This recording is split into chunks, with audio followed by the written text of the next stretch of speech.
Yes hello guys, कैसे हैं आप सभी लोग। Welcome to your favourite channel that is NEET UG in 10। In this channel we made 10 minutes bite size video ताकि आपके important concept clear हो जाए। मैं फिजिक्स के अंदर रोहित मालो आप लोगों का यहाँ पे स्वागत करता हूँ। अभी लाइक करें और अभी सब्सक्राइब कर लें इस चैनल को, क्योंकि 10 मिनट में जो आप कॉन्सेप्ट यहाँ पे सीखते हैं वो बहुत ही शानदार तरीके से सीख लेते हैं। आज हम यहाँ पर रेन मैन प्रॉब्लम सीखने वाले हैं। Are you excited? यस, बिल्कुल। काफ़ी लोगों को यहाँ पे प्रॉब्लम होती है रेन मैन के अंदर कि सर किस तरह से रिलेटिव में सॉल्व करते हैं मुझे पता नहीं है, लेकिन आज पता लग जाएगा। Do not worry. और मैं आपको यहाँ बताना चाहता हूँ अपने बारे में। मैं कोटा को बिलोंग करता हूँ, फिजिक्स पढ़ाता हूँ, 8 ईयर्स का experience, BTech from IIT Roorkee.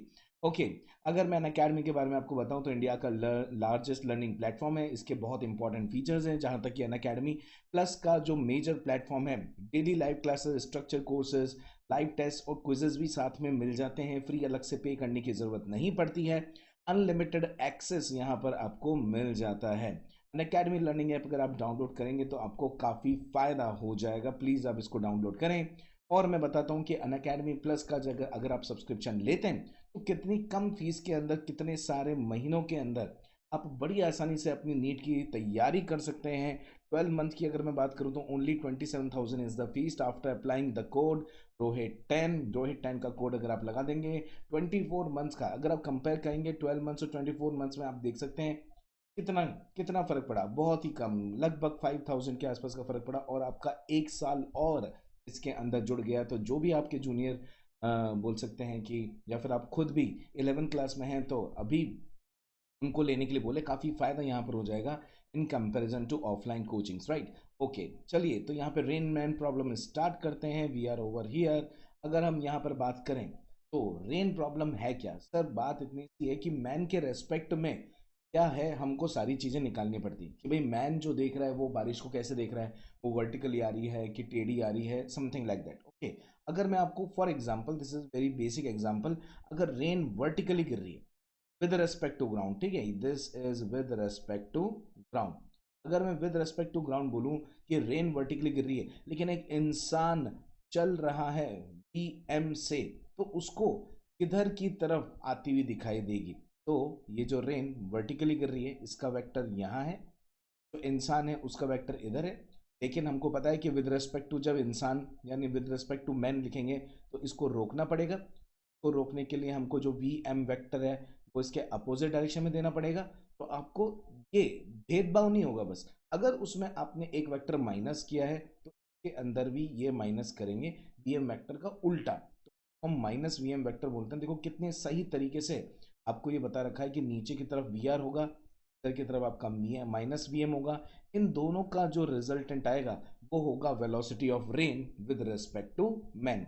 जहां तक की वेक्टर की बात है, सब लोगों को पता है कि VRM जो यहाँ पे लिखा है that is velocity of rain with respect to man. तो VR-VM इसको लिखा जा सकता है। वही तो किया है, वही तो किया है। यस, बिल्कुल सही है। और यहाँ पर अगर हम बात करते हैं, एक कंपोनेंट आपका वर्टिकल है, एक कंपोनेंट आपका हॉरिजॉन्टल है, तो यहाँ बड़ी आसानी से सॉल्व किया जा सकता है। VR² प्लस VM² से मैग्नीट्यूड भी निकाला जा सकता है VRM का। दैट कि सर मैन को क्या लग रहा होगा कि जो बूंदें उसके चेहरे पर गिर रही हैं वो कितनी तेजी से गिर रही होंगी। सर छाता किस डायरेक्शन में रखें। यस, तो जो छाता वो किस डायरेक्शन में रखेगा वो बड़ी आसानी से आप यहाँ पे देख सकते हैं। वो बचने के लिए, अपने आप को बचाने के लिए क्या करेगा, छाता खोल लेगा, क्योंकि जो रेन है वो किसी एंगल पे आ रही होगी, वर्टिकल से अल्फा एंगल। तो ये भी वर्टिकल से सेम एंगल अल्फा के बारे में हम बात कर सकते हैं, या थीटा भी यहाँ पर बोल सकते हैं। और वो कितना हो जाएगा आपका tan θ is equals to VM/VR। Sir ये कैसे हो गया, आप ये देख सकते हैं। इधर की तरफ क्या है सर, VM था, मैग्नीट्यूड की बात कर रहा हूँ, और इधर क्या था, VR। यस, तो इस वाले वेक्टर को अगर मैं इधर लिख रहा हूँ, इस ट्राइंगल के अंदर आप tan अल्फा अप्लाई कर सकते हैं। सर V परपेंडिकुलर वाला जो है वो VM है, और जो बेस है वो VR है। That's it, done. तो आपको ये चीज़ समझ में आई होगी कि ये कोई बहुत बड़ी चीज़ नहीं है। लेकिन यहाँ पे स्पेशल केस क्या लिया गया, सर स्पेशल केस ये लिया गया है कि रेन वर्टिकली आ रही थी विद रिस्पेक्ट टू ग्राउंड, ये हमको पता था। मैन जो है हॉरिजॉन्टल सड़क पर चल रहा है, ये भी हमको पता था। अब मैन के हिसाब से काम कैसे करेंगे, ये चीज़ हमने यहाँ पे निकाली। कभी कभी आपकी रेन खुद किसी एंगल पे भी आ सकती है। चलिए वो वाला केस भी देख लेते हैं। When rain is falling at an angle,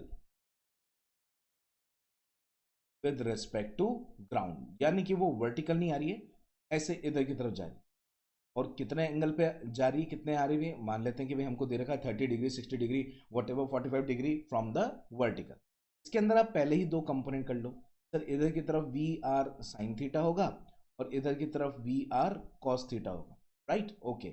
और इंसान के बारे में बात करते हैं। सर इंसान तो वी एम वेलोसिटी से चलेगा, कभी इस डायरेक्शन में कभी उल्टे डायरेक्शन में, जो भी है इसका वेक्टर हमको दिया हुआ। This whole situation is with respect to ground. This is also with respect to ground. This is also with respect to ground.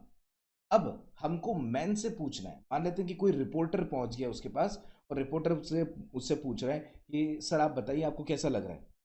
तो बोलेगा अबे कैसा लग रहा है, यहाँ पर जो भी रेन है वो मुझे गीला कर रही है, मुझे छाता खोलना है, ठीक है, किस डायरेक्शन में खोलेंगे, कैसा आपको लगेगा, वो सारी चीजें आपकी इस वी एम पे डिपेंड करती है।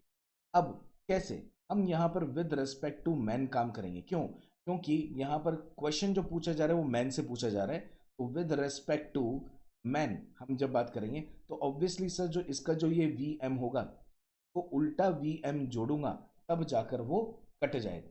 उसी तरीके से आप क्या करोगे, इसके अंदर जो ये वी आर साइन थीटा है उसमें उल्टा एक वी एम जोड़ दोगे आप, है ना। नीचे की तरफ जो वी आर कॉस थीटा है के अंदर कोई चेंजेस नहीं आएंगे, वाई कंपोनेंट तो वैसे का वैसे रहेगा।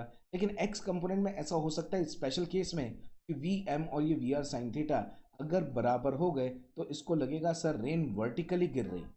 This is actually special case और बहुत ही ब्यूटीफुल केस है। रेन एक्चुअल में टेढ़ी गिर रही थी, ये सब लोगों को पता है, लेकिन क्योंकि इंसान हॉरिजॉन्टल में चल रहा है तो हो सकता है कि उसको वर्टिकली में दिखे। कब दिखे, जब इसका डायरेक्शन हॉरिजॉन्टल डायरेक्शन, इसका जो हॉरिजॉन्टल डायरेक्शन है सेम होना चाहिए, तभी तो इसके रिलेटिव में जब वेक्टर को पीछे इधर की तरफ जोड़ा, इसके पास भी जोड़ा और दोनों का मैग्नीट्यूड सेम हो गया, यस।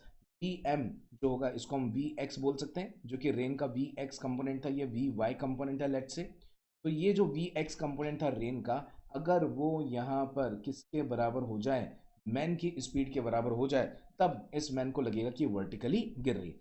यही फंडा होता है, बस सिंपल सी बात है। चलिए क्वेश्चन देखते हैं और यहाँ पर इसको समझने की कोशिश करते हैं। रेन इज फॉलिंग वर्टिकली, यानी पहले से बता दिया कि रेन वर्टिकली फॉल कर रही है। Man is moving with the speed of 6 metre per second, ये वाला, यानी कि जो हमने पहला केस डिस्कस किया था कि रेन एक्चुअल में वर्टिकल पहले से गिर रही है। Find the angle eight which the man should hold the umbrella. Yes, ये काफ़ी फेमस क्वेश्चन है, यहाँ पर पूरा पूरा वेक्टर में सॉल्व किया हुआ है, लेकिन आपको मैं चुटकियों में बता दूंगा, कुछ नहीं करना। रेन जब नीचे जा रही थी 10 से, अब मैन के रेस्पेक्ट में सर उल्टा वेक्टर जोड़ेंगे इधर की तरफ 6, तो रिजल्टेंट इधर कहीं आएगा। इवन अगर किसी को स्पीड चाहिए तो वो 10 स्क्वायर प्लस 6 स्क्वायर से निकाल सकता है। अगर एंगल वर्टिकल से चाहिए alpha let say, 10 alpha is equals to sir 6/10 is like 3/4। तो इवन अगर आपको पता हो तो अल्फा की वैल्यू यहाँ पर 37 डिग्री हो जाएगी फ्रॉम द वर्टिकल, ऐसा भी बोला जा सकता है।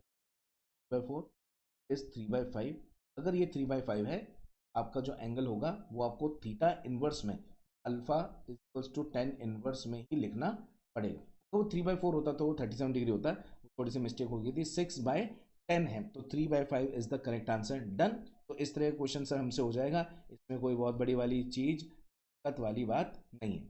अब man moving with 5 metre per second, नया एग्जाम्पल, ठीक है। Man moving with 5 metre per second observe the rain falling vertically at 10 metre per second. जैसे कि मैंने आपको समझाया कि वर्टिकल के अंदर कभी भी रेन का कंपोनेंट चेंज नहीं होता, तो एक बात कंफर्म हो गई कि जो वी वाई है वो 10 के बराबर है। अब इसको खुद को लग रहा है कि रेन फॉलिंग वर्टिकली, यानी इसका जो horizontal component 5 metre per second था और इसका 5 मीटर पर सेकेंड ही होना चाहिए रेन का, तभी तो हम बोलेंगे कि सर ये कट जाएगा और इसको लगेगा कि केवल वर्टिकल में गिर रही है, ठीक है। तो इस तरीके से हम यहाँ पर समझ सकते हैं सर इन दोनों का हॉरिजॉन्टल कंपोनेंट, इसका भी horizontal component 5 metre per second होना चाहिए, तभी इसको मैं रोकूंगा, ये यहाँ पे रुकेगा, ये कटेगा और केवल वर्टिकल का वेलोसिटी बचेगा। It is just like this, अभी अभी हमने लिखा था। अगर हम ये वी आर साइन थीटा, यानी कि जो आपका एक्स कंपोनेंट है और जो इंसान का वी एम है, अगर इसको हम सेम कर देते हैं तो इसको वर्टिकली में गिरती हुई दिखाई दे सकती है। डन। तो ये क्वेश्चन भी आपसे हो जाएगा, do not worry. Bye bye.